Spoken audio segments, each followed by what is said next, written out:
Venezuela Bolivariana, muy buenas noches, bienvenidos a este programa especial que llevamos a ustedes a través del mejor canal de Venezuela, Venezolana de Televisión. En esta oportunidad tengo el inmenso honor de compartir este espacio con un excelente periodista, el compañero Ernesto Villegas Polhack. Ernesto, bienvenido a tu casa.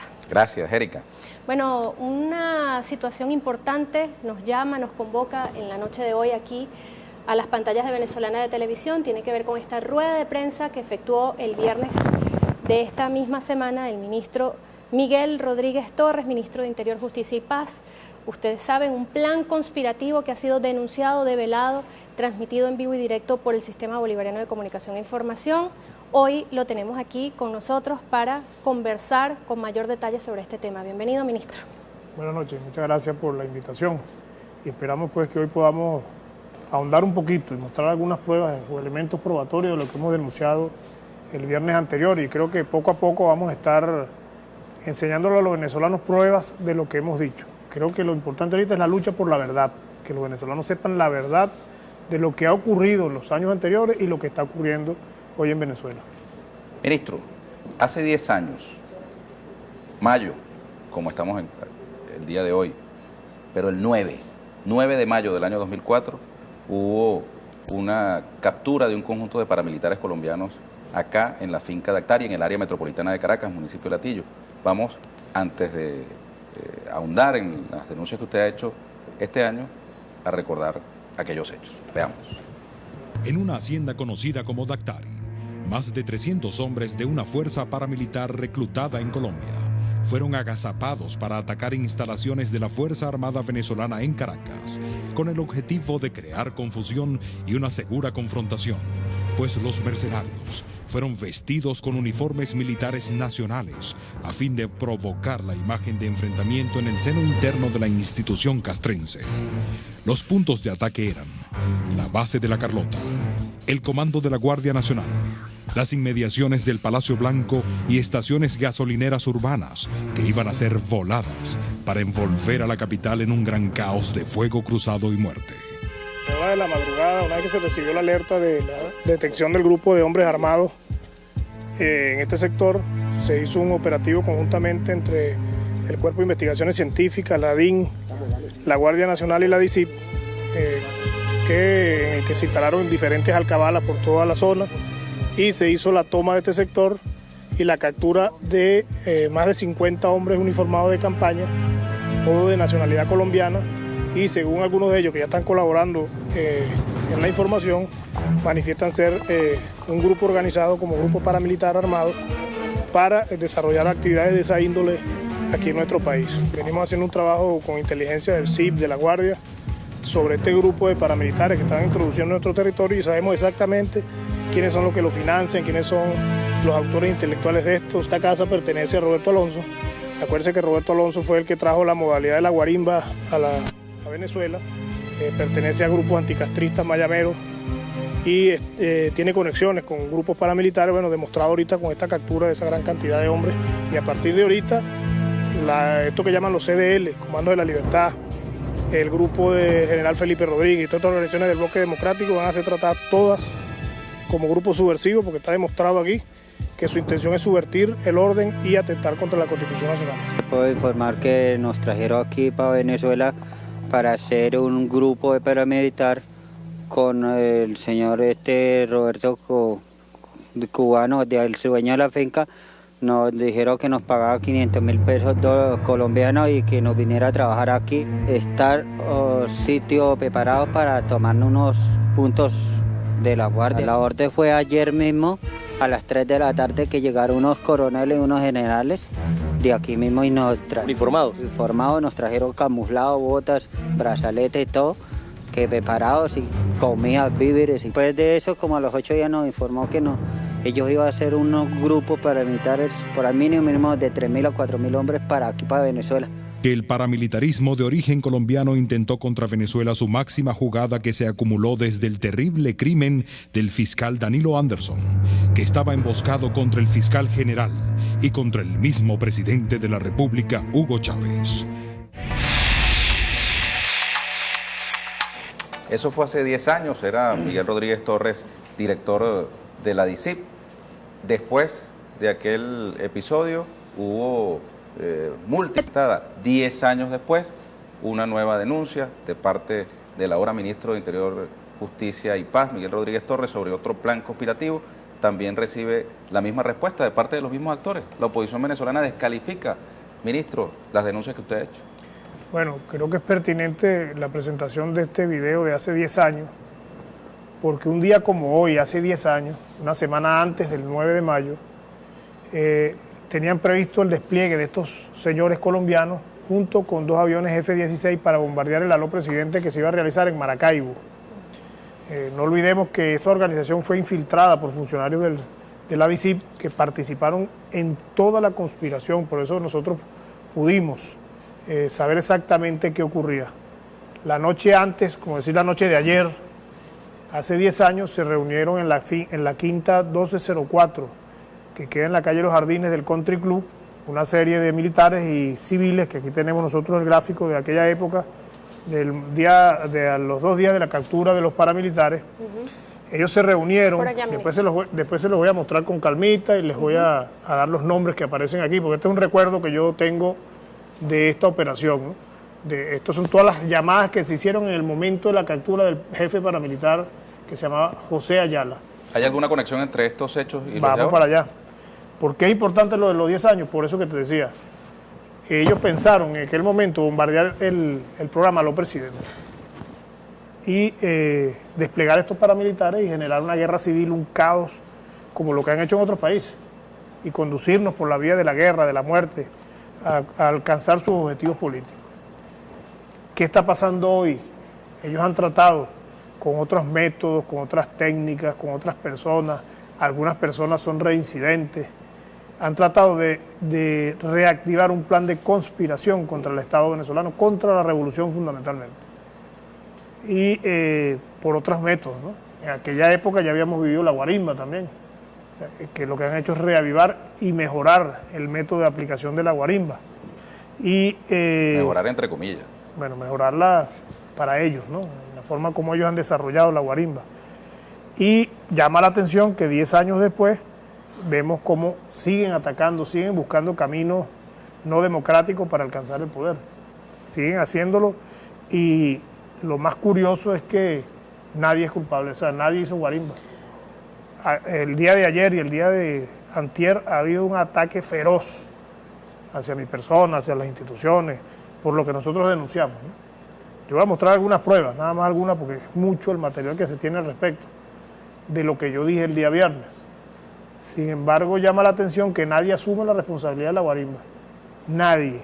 Nosotros contamos más de 110 barricadas en San Cristóbal, incendiada la ciudad, totalmente paralizada la zona alta de la ciudad. Destrozaron vehículos, dispararon contra funcionarios, pero ahora nadie es culpable. Ministro, nadie hizo nada, pues. Tal como hace 10 años, en estas oportunidades desde febrero de este año se ha traído a mercenarios extranjeros. Usted ha denunciado 58 extranjeros detenidos durante las guarimbas. Me pregunto en qué estatus legal se encuentran ellos, en primera instancia, y segundo, si todos esos 58 eran mercenarios o de repente había extranjeros que puedan vivir en nuestro país y que estaban generando ese tipo de actividades ilegales. Mira, en primer lugar, ellos están todos puestos a la orden de los tribunales correspondientes y están en su proceso de juicio. Está como acusador el Ministerio Público, que es su rol. Y algunos están metidos en serios problemas, porque no solamente es que han sido capturados en una barricada, sino que han sido capturados con armas largas, armas cortas, con explosivos, con una cantidad de instrumentos necesarios para la violencia, y con esos instrumentos fueron presentados ante los tribunales. O sea que lo que hay que esperar es que los tribunales hagan su trabajo. No todos vinieron desde afuera a actuar en las guarimbas, sino que algunos viven en Venezuela, pero tienen conexiones, inclusive algunos le estamos estudiando bien a fondo sus conexiones con algunos servicios de inteligencia extranjeros, que no quiero mencionar hasta tanto no podamos comprobarlo, pero hay unos que sí han venido desde afuera. Llama la atención cómo se capturan 2 personas que tienen código rojo por narcotráfico en 2 barricadas de San Cristóbal. un ciudadano norteamericano con su documento norteamericano con fusiles en una barricada en San Cristóbal. En fin, esos son mercenarios sin duda alguna, porque esos no vienen aquí de gratis. Vienen a entrenar, a adiestrar, preparar y conducir operaciones contra nuestro país. ¿Ya se sabe quién los trajo, ministro? Eso es lo que estamos trabajando. Y hemos señalado dónde se origina todo esto. Nosotros señalamos que esta planificación de estas operaciones se hicieron en México en el 2010. Y aquí tengo una prueba de dónde se planificó, se organizó, quién lo hizo y de dónde sacó el dinero para esa operación. Es lo que usted ha llamado la fiesta mexicana. No lo llamé yo así, lo llamaron ellos. Ajá. Y lo ¿En voy a qué mostrar consiste con una esa prueba. fiesta mexicana? Mira, yo te voy a mostrar aquí una prueba de esta fiesta mexicana que, repito, ese nombre no lo inventé yo. Uno de los que reaccionó contra la rueda de prensa fue este señor Gustavo Tobar Arroyo, ¿no? Correcto. Gustavo Tobar Arroyo salió diciendo que él lo que era un poeta inconcluso, ¿no? Eso es lo que él dice. Pero yo tengo aquí un informe con un correo anexo. Este correo, ¿cuál es la cámara que va a punchar aquí? La 1. Este correo es un correo que le manda Gustavo Tobar Arroyo a Pedro Burelli. Es un correo. Esto todo ha sido trabajado con el Ministerio Público y vamos a consignarlo en originales para las investigaciones correspondientes. Les voy a leer, si me permiten, lo que dice este correo. Esto es del 20 de octubre del 2010, a las 21:59 horas. Gustavo Tobar Arroyo le escribe a Pedro Burelli: estimado Pedro, antes que nada te agradezco, como siempre, el apoyo y el interés. Según lo conversado, te expongo de qué se trata la fiesta mexicana. Por eso sabemos que esa reunión la llamaron ellos así. Actividad, le pone. Una reunión en México, Distrito Federal, con una selección de los jóvenes más representativos del país que han liderado los procesos de lucha de los últimos 4 años y que han decidido formar una plataforma nacional juvenil que incluya a todas las universidades, liceos y colegios de todas las regiones para luchar y lograr un día D en Venezuela. Nos reuniremos en un hotel para discutir y planificar nuestras actividades de los futuros 2 años. 2 representantes del movimiento yugoslavo Otpor nos apoyarán y trabajarán con nosotros la planificación. Luego le escribe: participantes de la fiesta mexicana. Ahí está. 1. No, pero aquí está lo que dice el correo. Ahí están algunos. Le voy a nombrar todos los que él escribió aquí en el correo. Okay. Manuela Bolívar, directora del programa de liderazgo juvenil Lidera, de la UCAP. Lester Toledo, líder estudiantil del Zulia, fundador del movimiento Generación Libre. Esto es escrito por él. Freddy Guevara, concejal metropolitano. David Smolansky, líder estudiantil de la UCAP, lideró el proceso en el 2008. Manuela Bolívar, la vuelve a escribir. Roderick Navarro, presidente actual FCU-UCB en aquel momento. John Goicoechea, líder juvenil, premio Milton Friedman. Daniel Ceballos, líder estudiantil del Táchira, actual diputado regional del estado Táchira. Laurence Castro, líder estudiantil de Mérida. Carlos Rojas, coordinador de Seguridad Ciudadana y Derechos Humanos del Cabildo Metropolitano. Juan Guaidó, diputado recientemente electo por el estado Vargas. Ricardo Racini, presidente de la Federación de Estudiantes de Derecho de Venezuela, líder de la Universidad Arturo Michelena en Carabobo. Bernardo Pulido, líder estudiantil. Sara Hanna, líder estudiantil de Carabobo. Javier Martusi, líder estudiantil de la Universidad Simón Bolívar, de voto joven. Miguel Ángel Zaval, presidente de Fundación Futuro Presente, vinculado con Sin Mordaza, con el movimiento de la organización Sin Mordaza. Manuel Avendaño, líder estudiantil de la UCB. Alfredo Jimeno, director general de la Alcaldía de Chacao. Gustavo Tobar, director de Humano y Libre, facilitador del Movimiento Estudiantil 2007. Él dice que lo que es poeta. General retirado 1, general retirado 2, no ponen el nombre de los generales. Objetivo: desarrollar el plan para liberarnos de Chávez, un programa de acciones de protesta no violenta para recuperar la democracia. Recibiremos un taller de planificación de lucha con los líderes serbios de Otpor que lucharon contra Milosevic, además de que fueron los facilitadores intelectuales de la Revolución Naranja, y habla de otras cantidades de revoluciones verdes, habla de Bielorrusia, de Albania, Croacia, entre otros. La idea es crear un plan de acciones que active a las fuerzas juveniles venezolanas con un propósito claro de liberación nacional. Además, desarrollar una estrategia de activación juvenil que incluya jóvenes entre 15 y 28 años que participe de manera autodeterminada, creativa y disciplinada en el desarrollo del plan. Duración. El taller tendrá una duración de 5 días. Comenzará el jueves 28 y terminará el lunes 1 de noviembre. Los participantes viajarán a México por diferentes vías, saliendo el miércoles 27 y regresando el martes 2 a Caracas. Los serbios vienen desde Europa. Presupuesto. Pago facilitadores serbios, $10.948. Es probable que esta cifra aumente unos $3.000 porque hubo un cambio de destino de última hora, Estados Unidos a México. 2. Boletos de avión, Caracas, México, Caracas, $18.958, 151.664 bolívares entre 8.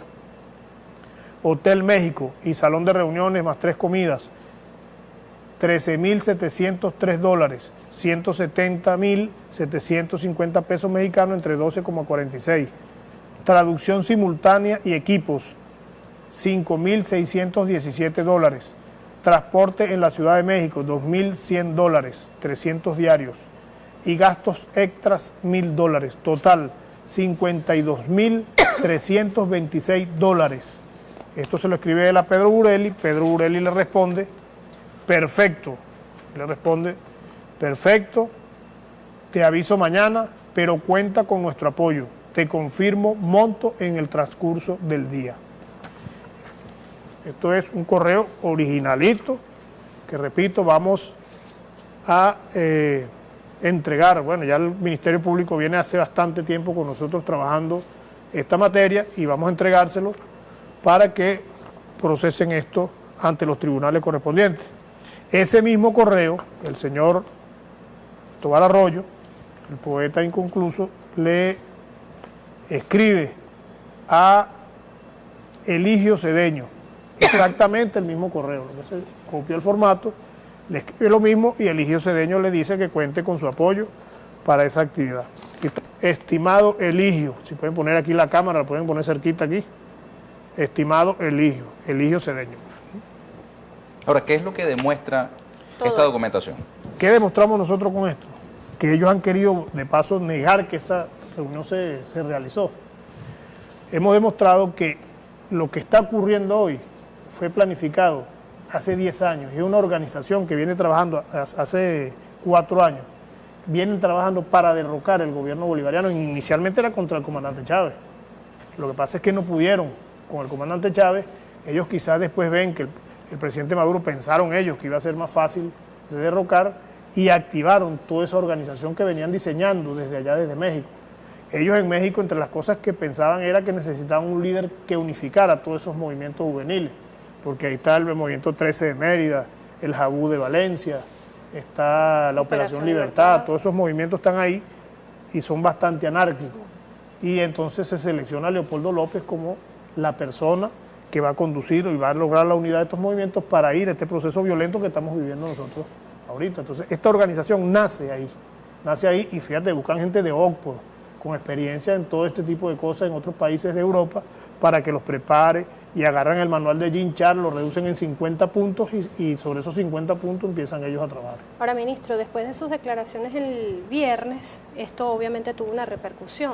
Este señor Gustavo Tobar Arroyo dijo en CNN que él sí confesaba, ha participado en eventos para adiestrar, entrenar a jóvenes en la llamada lucha no violenta. Yo quería colocar a continuación a todo el pueblo de Venezuela las fotos que establecen los nexos y conexiones que está de esta persona que está generando este plan conspirativo desde México. Específicamente hemos venido observando a este personaje venezolano-mexicano. Vamos a ver a continuación a Gustavo Tobar Arroyo. Este es el hombre que tiene vínculos con personajes como Gene Sharp, creador del método del golpe suave.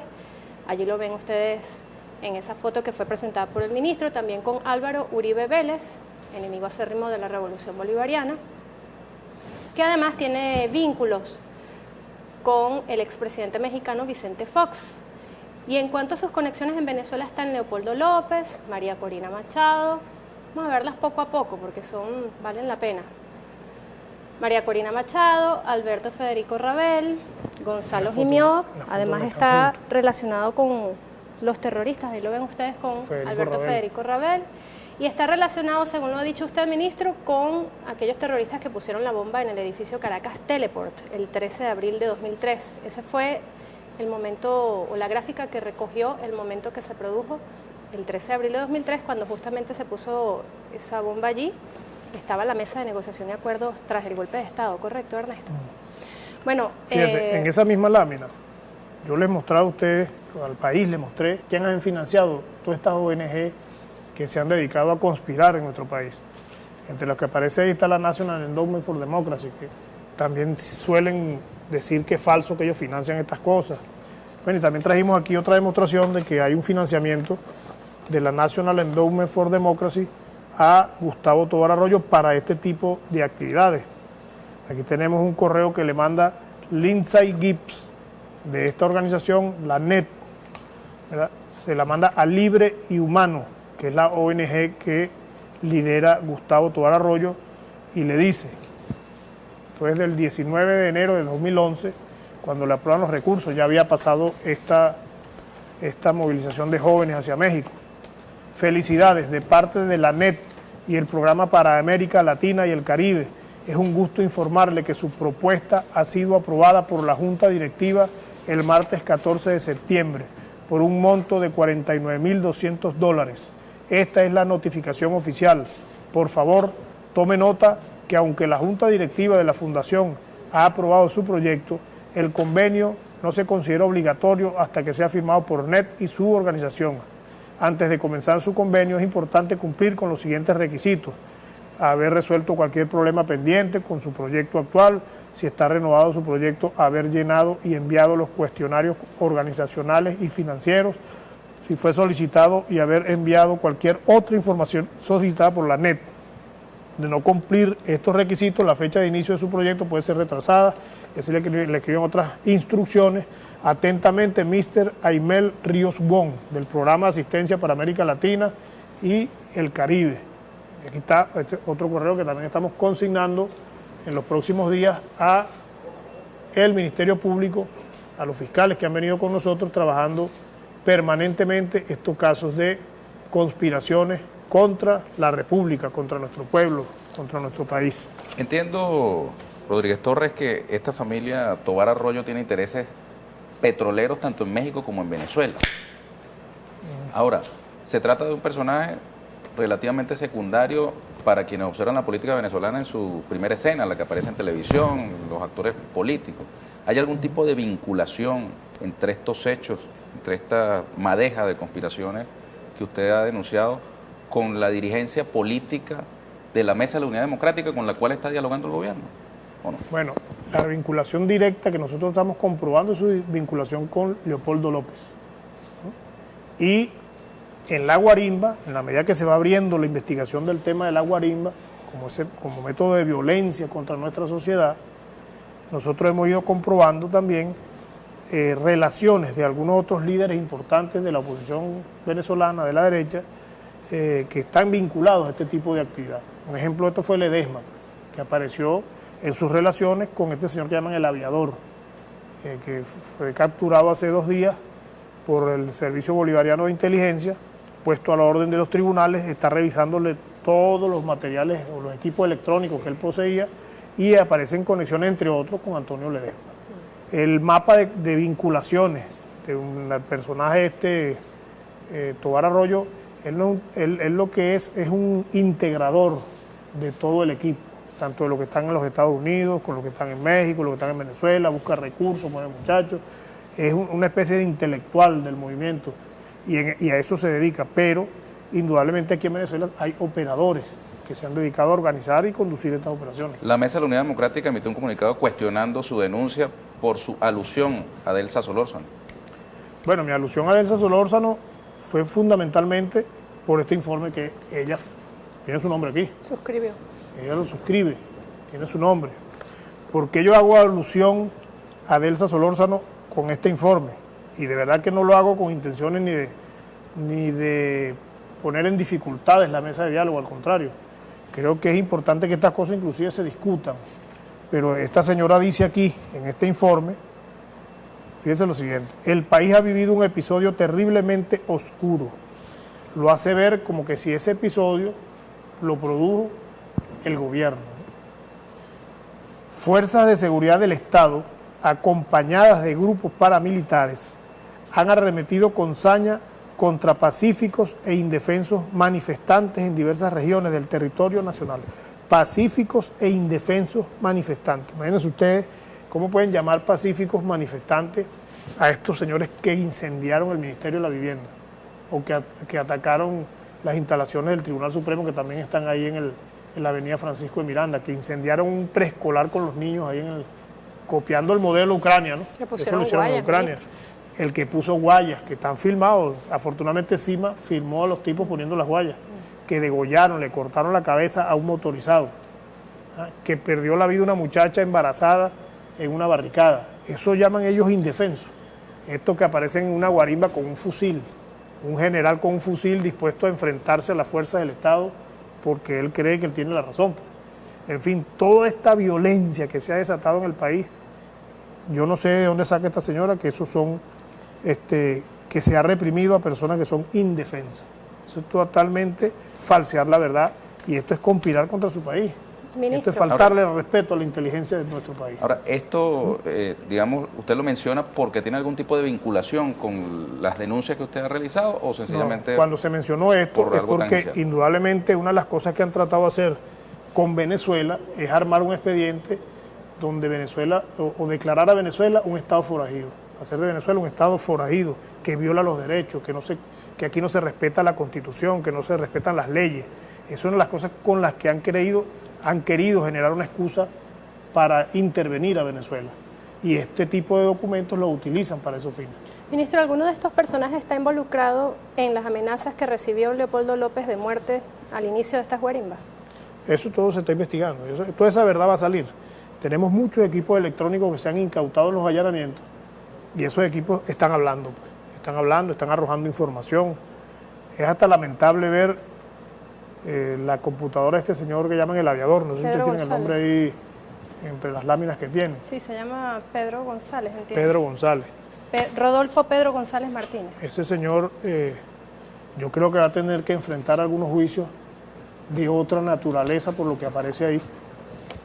No quiero adelantar información al respecto, pero es bien repudiable lo que hemos visto nosotros en la computadora de ese caballero, ¿no? Por otro lado, hay un personaje que reunió en su casa más o menos en el año 2011 a Bush, a Uribe, a Aznar y al primer ministro de Canadá de aquel entonces. Yo me pregunto, ese señor se llama Gustavo Cisneros. Entendiendo que esa gente tiene nexos y que obviamente Uribe estaba más o menos en la misma época tratando de intervenir militarmente en Venezuela, como lo dijo después, ¿no hay relaciones de esa gente con un personaje que ya participó en un golpe de Estado en abril de 2002 como Gustavo Cisneros? Bueno, de eso no tenemos información que exista. Ahora, de Álvaro Uribe sí. De Álvaro Uribe hay mucha información que también voy a ir presentando poco a poco, información que comprueba la participación de Álvaro Uribe en estas cosas. Nosotros tenemos la evidencia de que cada vez que Leopoldo López se movía a Colombia, iba directamente a reunirse con Álvaro Uribe Vélez. Y si alguien sabe de violencia, si alguien sabe de falsos positivos, si alguien sabe de desapariciones forzosas, si alguien conoce de ese tipo de cosas, es Álvaro Uribe, que históricamente es uno de los hombres más repudiables que ha tenido este continente. Fíjate que terminada la guarimba y derrotada esa fase de la operación, empiezan a aparecer acciones tipo subversivas, puntuales, asesinatos selectivos. En la madrugada de ayer, la negra de zurda conducta, querida camarada y amiga, le hace un atentado en Maracay. La interceptan 3 vehículos y hubo tiros, y afortunadamente ella salió ilesa de esa actividad. Después agreden y disparan salvajemente contra un oficial de la Guardia de Honor que iba saliendo del club de suboficiales, o del círculo militar que está en Las Mallas. En fin, ahorita hay que tomar las máximas medidas de seguridad, porque esa puede ser una fase en la que pudiésemos estar entrando nosotros de mano de todos estos grupos violentos que han conducido estas actividades de guarimba y que ahora nadie aparece como responsable, ¿no? Si nosotros preguntamos ahorita Levante la mano quién es responsable por la guarimba. ¿Quién llamó a conformar la guarimba? Nadie es responsable de la guarimba.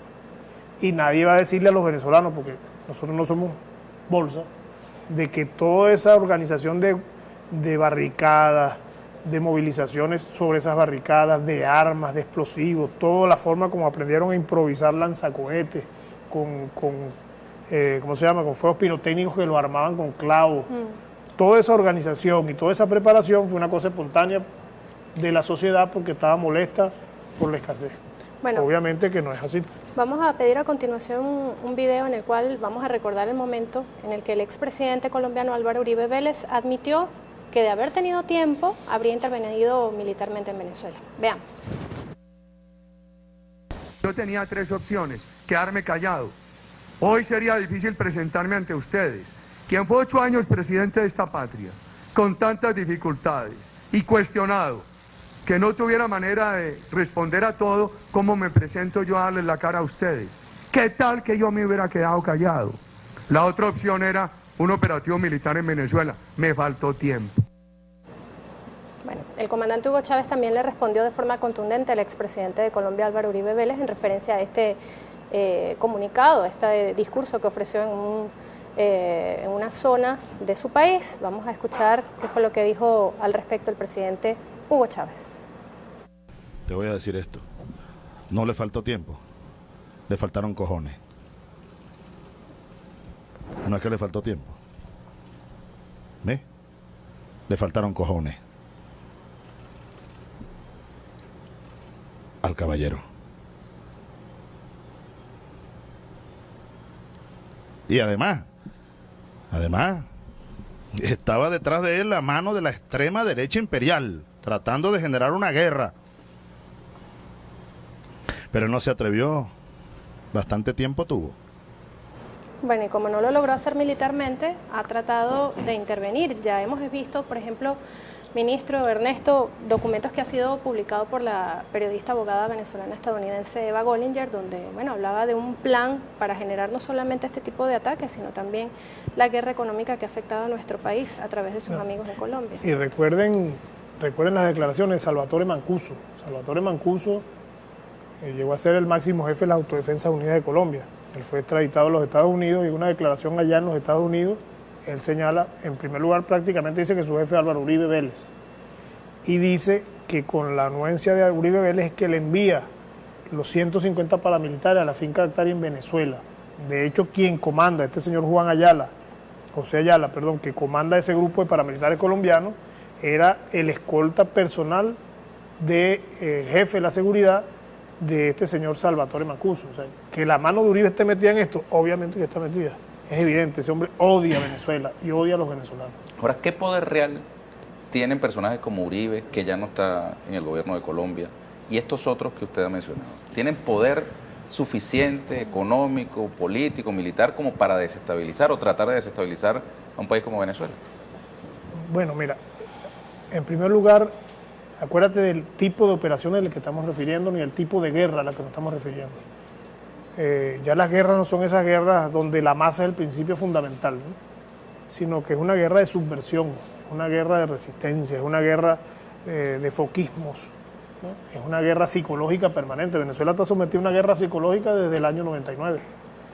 Y no se trata de tener un poder o tener la capacidad de hacer masa contra Venezuela, sino de ir creando elementos subversivos que estamos viviendo ahorita su florecimiento, ¿no? Una carta que le escribió el presidente de los Estados Unidos, Barack Obama, a una venezolana antichavista residenciada en los Estados Unidos.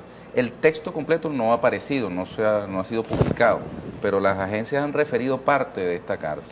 Y en ella, según las versiones de las agencias, el presidente Obama dice a esta venezolana que el gobierno de los Estados Unidos continuará trabajando detrás de escena para apoyar, según una versión, a los manifestantes antichavistas y según otra versión, para apoyar a las personas que están siendo reprimidas. ¿Ustedes han hecho seguimiento a esa carta? Sí, pero yo creo que no hay que apresurarse en responder a eso. Hay que esperar a ver ciertamente si la carta es cierta, pues, si es fidedigna, y verla completa, ¿no? Ver qué es lo que dice.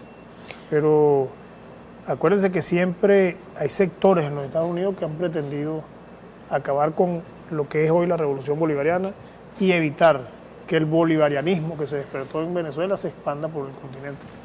Les propongo hacer una pausa. Al regreso hablamos sobre este y otros temas, también no solamente la figura de Álvaro Uribe Vélez involucrado en este tema, sino también otros actores que hemos podido ver en su presentación. Y también hablaremos sobre si la solicitud de asilo político en Estados Unidos se ha venido convirtiendo en un negocio muy lucrativo para algunas ONGs supuestas. Ya venimos. Que gana todos los venezolanos. Seguimos con más de este programa especial que llevamos a ustedes a través de Venezolana de Televisión. Estamos acompañados por el ministro del Poder Popular para Relaciones Interiores, Justicia y Paz, Mayor General Miguel Rodríguez Torres, y Ernesto Villegas compartiendo el espacio esta noche. Recordamos que hemos venido conversando sobre este plan insurreccional que se ha venido generando, se ha venido cocinando desde el año 2010, incluso un poco antes, desde hace 10 años. Recordemos, estamos a punto de cumplir 10 años del hallazgo que se determinó en la finca de Actari. Pero el expresidente de Colombia, Álvaro Uribe Vélez, está involucrado en todo esto y él ha admitido públicamente su participación en la conspiración en contra del gobierno de Venezuela. Vamos a ver lo que escribió el 2 de mayo de este año en su cuenta personal de Twitter. @Álvaro Uribe Vélez dijo: no estoy detrás de las protestas de Venezuela, estoy de frente contra la tiranía castrochavista socia de los terroristas de las FARC. Esa es la fachada, así como fachada es la de algunas ONGs que en nuestro país lamentablemente han sido financiadas por la National Endowment for Democracy para generar actos de desestabilización en Venezuela. Podría mencionar algunas y también le pregunto, ministros, como les decía antes de irnos al corte, si el asilo político en Estados Unidos se ha venido convirtiendo para algunos en un negocio. Bueno, para algunos un negocio y para otros como una vía para alcanzar la impunidad. Porque nosotros vemos que, por ejemplo, estaban pidiendo que se diera la libertad al coronel Jesús Farías.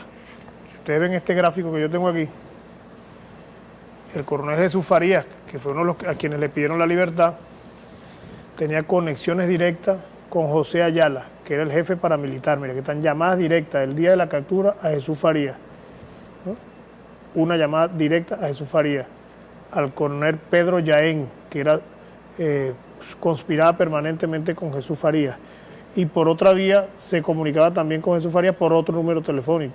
Entonces, este señor estuvo directamente involucrado, él se escapó de la cárcel de Los Teques, la cárcel de Ramo Verde, y a él estuvieron, un sector de la oposición están pidiendo que lo liberen, ¿no? Entonces, ¿qué hacen estos señores? Corren a Estados Unidos a buscar la impunidad. Eso es lo que, más que un negocio, es la impunidad. Le pongo un ejemplo. El capitán José Colina, ese capitán fue el que condujo la colocación de las bombas en el consulado español y en el consulado de Colombia y en el edificio Caracas Teleport, cuando estaba en la mesa de diálogo, por cierto, en el edificio Caracas Teleport. Él se fue a Miami, organizó una cosa que llaman allá BEPEX, que es venezolanos perseguidos en el exilio, y desde allá permanentemente está hablando mal de su país. ¿Pero por qué se va para allá? Bueno, porque sabe que tiene garantizada la impunidad. Pero eso es un terrorista. O sea, ¿cómo llaman en los Estados Unidos a una persona que le pone una bomba a un edificio público, inclusive a un consulado de otro país? Es un terrorista, pues. Bueno, pues tiene su actividad garantizada allá, y así como él, infinidad de personas, Jesús Farías y todas estas personas en otros países que lo que hacen es buscar la impunidad. Fíjese, Rodríguez Torres, que desde la MUT piden la liberación de lo que ellos denominan los presos políticos, de todas estas personas que han sido detenidas en las últimas semanas desde el 12 de febrero, involucradas en hechos de violencia asociadas a la guarimba. Pero del otro lado, del lado del chavismo, más bien hay una sensación de malestar, de molestia, de aquellos que se sienten que, por ejemplo, el asesinato de Eliezer Otaiza constituyen una agresión, una provocación hacia el pueblo chavista, y tienen un ansia más bien de que, por ejemplo, estas denuncias que usted ha hecho se traduzcan en detenciones más bien y en aplicación de la justicia. Sí, mira, hay un equipo que está ahorita haciendo la recopilación de toda esa información. Nosotros tenemos información desde el 2009 más o menos, que estamos organizando y hemos venido trabajando con algunos fiscales del Ministerio Público, organizarla completa y aperturar el expediente de investigación ya sobre toda esa información que tenemos ahí, todos los elementos probatorios que tenemos sobre todas estas personas que han estado en este tipo de actividad. El chavista que vea en esto una provocación, nosotros no podemos caer en provocaciones, porque hay un Estado que está permanentemente activado y actuando. Y precisamente una de las cosas que ellos tratan de generar son provocaciones. Claro. Hay operaciones especiales en inteligencia que se llaman operaciones de provocación, para generar la confrontación entre dos masas de seres humanos, en este caso el chavismo contra la oposición, porque en muchas cabezas de estos grupos está la idea peregrina de conducirnos a una guerra civil, a una confrontación armada entre venezolanos, cosas que estoy seguro el 99% de los venezolanos rechazan.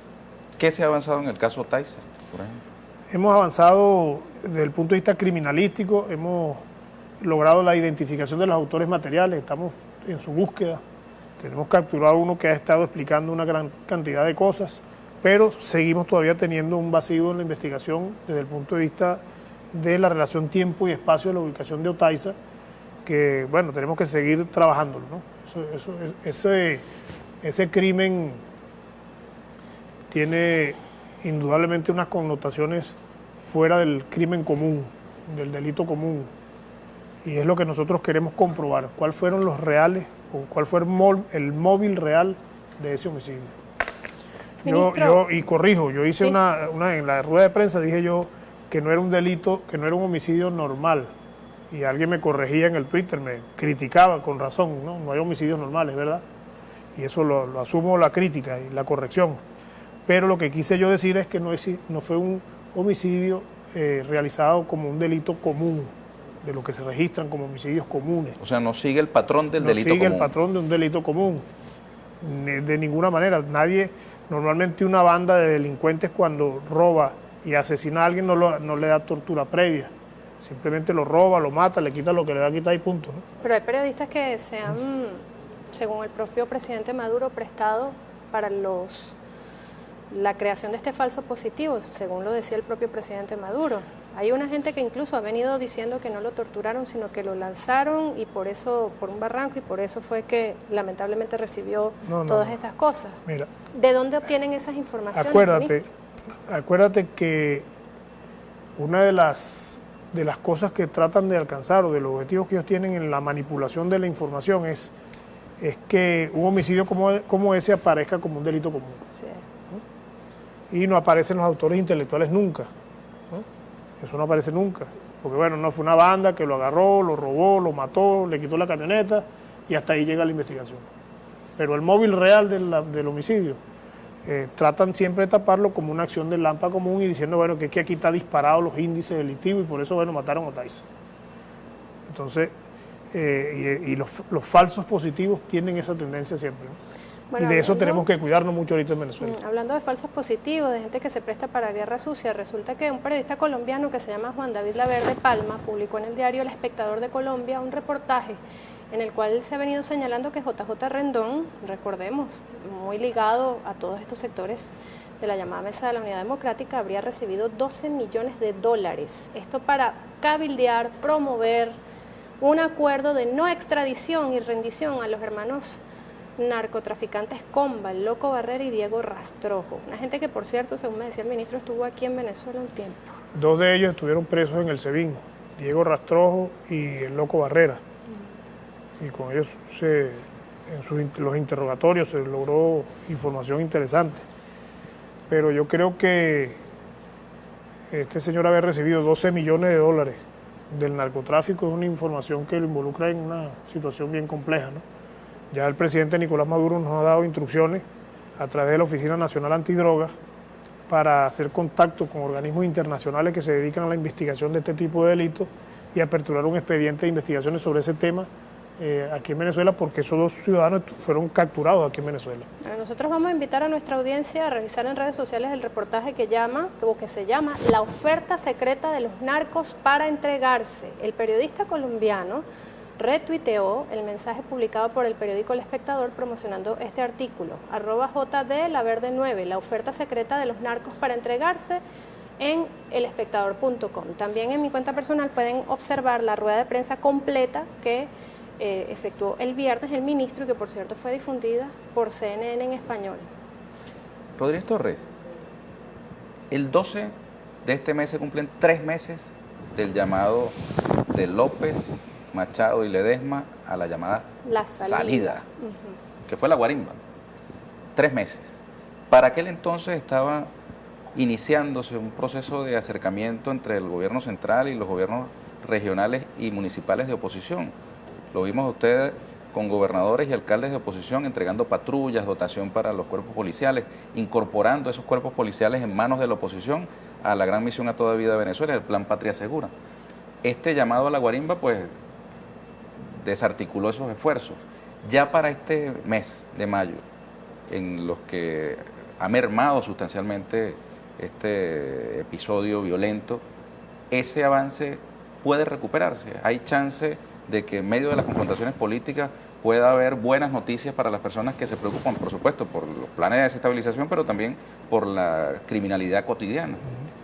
Bueno, mira, el presidente ya el fin de semana pasado hizo el lanzamiento de lo que fue la expansión de Patria Segura, ¿no? Y una aclaratoria, no todos los alcaldes de oposición se sumaron al tema de la guarimba. Fíjate que la guarimba y la salida, que así la llamó María Corina Machado, Ledesma y Leopoldo López, arrancó en 18 municipios del país. Luego se redujo a 4, después a 3, después a 2 y bueno, ahora gracias a Dios está totalmente derrotada. Pero muchos alcaldes, aún siendo de oposición, en estos tiempos de guarimba se mantuvieron en un permanente contacto con el ministerio y trabajando por la seguridad ciudadana. O sea, afortunadamente la racionalidad privó en la gran mayoría de esos alcaldes de oposición y algunos han sido atacados inclusive por dirigentes importantes de la oposición por haber asumido esas actitudes. Pero nosotros con ellos seguimos trabajando. Ahorita estamos desplegados trabajando, retomando los espacios donde sí se perdió el efecto de Patria Segura por la actividad de la guarimba, como el ejemplo de San Cristóbal, pues toda la parte alta de la ciudad, donde había más de 100 y tantas barricadas y que hubo un trabajo muy especial de la Policía Nacional Bolivariana y de la Guardia Nacional para retornar aquello al orden. Ya ahí está desplegado otra vez Patria Segura y está el gobernador trabajando permanentemente con todos los cuerpos de seguridad. Pero nosotros tenemos fe de que vamos a seguir avanzando en la construcción de un país seguro. Creo que eso es un deseo de los venezolanos. Ahora, la guarimba afectó. Claro, ¿o no, claro. El desempeño de los cuerpos de seguridad en ese terreno? Afecta porque atender la guarimba y el nivel de violencia al que llegaron estos señores en estas barricadas implicaba recoger funcionarios de otros sectores y concentrarlos en tareas de orden público. Entonces, indudablemente tuvimos que descuidar algunos espacios, sumándole a esto que algunas policías municipales y regionales son inexistentes en el tema de la guarimba. Ejemplo, la policía de Miranda, ¿no? La policía de Miranda no apareció durante 3 meses en todo el estado de Miranda trabajando por la seguridad de los ciudadanos. Nunca. Para enfrentar a unos trabajadores de la economía informal, sí, ¿no? Ahí te voy a explicar, bueno, ya que me lo estás tocando el tema.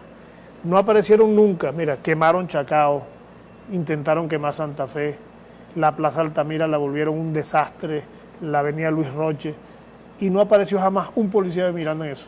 Y ellos tienen una unidad, ellos tienen más de 2.000 policías, y tienen una unidad especial de orden público con equipamiento. Nunca la empleó.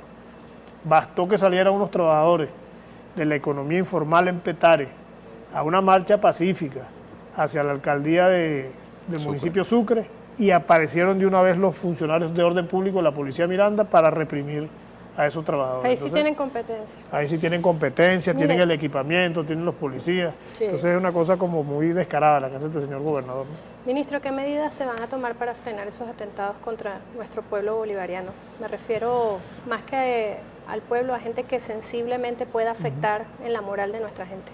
Bueno, el presidente me hablaba antes de llegar al programa, ¿no? Y es un llamado a la sensibilidad y a la conciencia de todo, primero todo el liderazgo del chavismo en todos sus niveles. Hay que maximizar las medidas de seguridad, hay que tomar cartas en el tema de la seguridad de cada uno de los funcionarios de alto nivel, de los líderes políticos, de todos los que trabajan en el mundo mediático. Todo el mundo tiene que tomar medidas de aseguramiento hasta tanto terminemos de derrocar este plan subversivo. Porque ¿en qué se está convirtiendo esto? En una subversión urbana, ¿no? Entonces tú ves que va una camioneta de la Guardia en un sector de Caracas y le caen 20 tipos encapuchados, queman la camioneta, agreden a los guardias y se desaparecen. Después aparecen 10 más en un estacionamiento y queman 7 vehículos del Estado.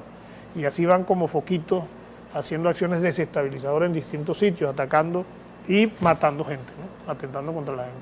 Entonces hay que asegurarse mucho, hay que tomar medidas y tener confianza de que estamos trabajando 24 horas al día para derrotar a esta gente que está conspirando contra la tranquilidad de los venezolanos.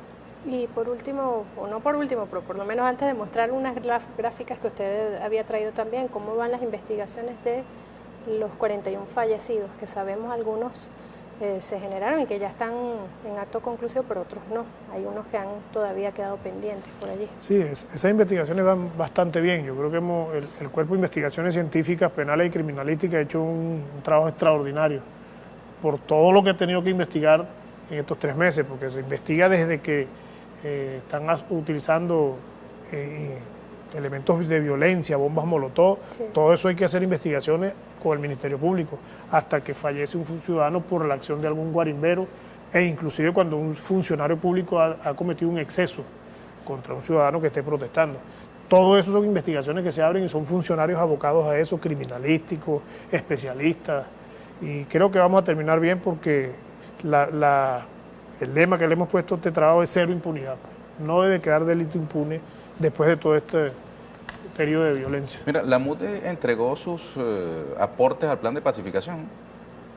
Yo no he recibido nada. No lo he recibido. No. Ah, bueno. Antes de... Esperemos que el vicepresidente hizo mención a algún documento. Esperemos que lo revise porque quisiera sus impresiones, porque hay la sensación de que es un problema común que todo el mundo reconoce, el tema de la violencia en general. La absoluta mayoría de los venezolanos lo que desean es la paz. Claro. Son grupos muy pequeños los que apuestan a la violencia. ¿Usted cree que haya posibilidades de que realmente nos entendamos entre los venezolanos para zanjar este escollo de la violencia y poder avanzar en el marco de nuestras diferencias? Mira, hace rato uno de ustedes habló de eso, ¿no? A tú mismo. Cuando el presidente ganó el plebiscito, como así lo llamó la MUD, y lo hizo de manera holgada, con 1.300.000 votos, el presidente en ningún momento asumió una posición prepotente, ni siquiera de ninguna naturaleza de esta, sino que llamó al diálogo inmediatamente. Y llamó a todos los alcaldes y gobernadores de oposición al Palacio, yo estuve presente ahí, y él me dio instrucciones de viajar por todo el territorio nacional.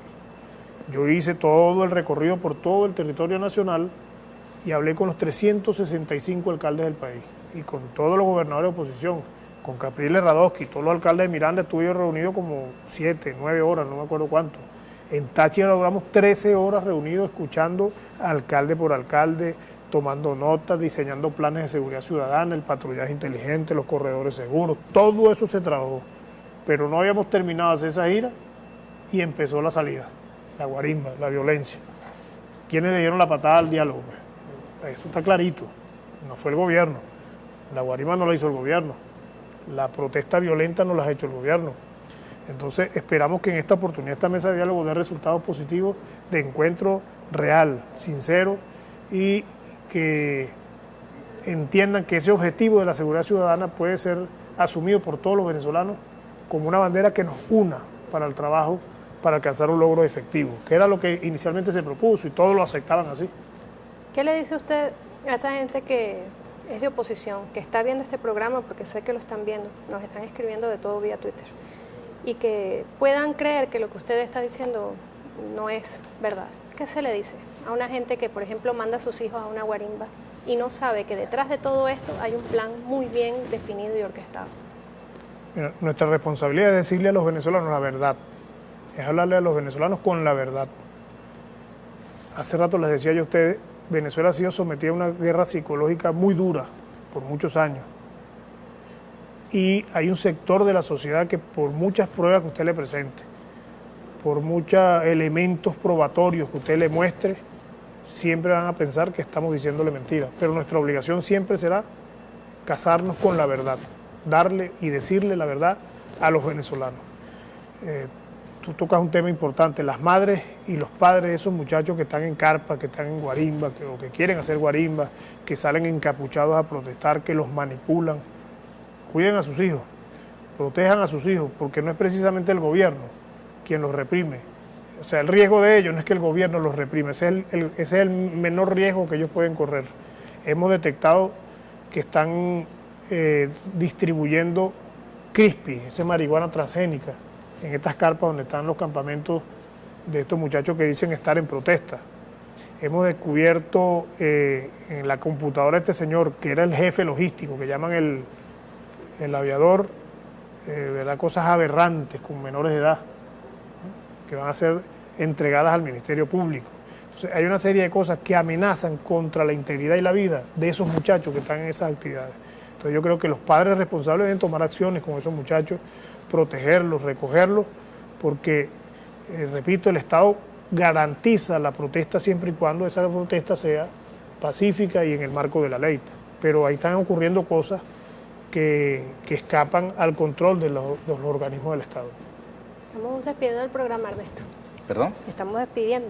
Bueno, ¿algún mensaje final, Rodríguez Torres? Bueno, el mensaje final es que traemos todo por la paz, que esta mesa de diálogo nos conduzca a la paz, al encuentro de todos los venezolanos, que entiendan que estamos haciendo un esfuerzo desde el gobierno nacional, desde el gobierno revolucionario por la paz, para que cese la violencia, y estamos seguros que el 90 y tanto % de los venezolanos rechazan la violencia, rechazan esta manera de hacer la política y espera de sus líderes la máxima racionalidad para, repito, lograr un país en completa paz y tranquilidad. Que así sea. Gracias por haber venido, ministro. Gracias. Miguel Rodríguez Torres. Ernesto, por favor, tus palabras al pueblo de Venezuela. Bueno, sencillamente despedir, desear buenas noches y una feliz semana que inicia mañana. Nos despedimos, Erika Ortega Zanoja, Miguel Rodríguez Torres y este servidor Ernesto Villegas, siempre con muchísimo respeto por ustedes. Muy buenas noches.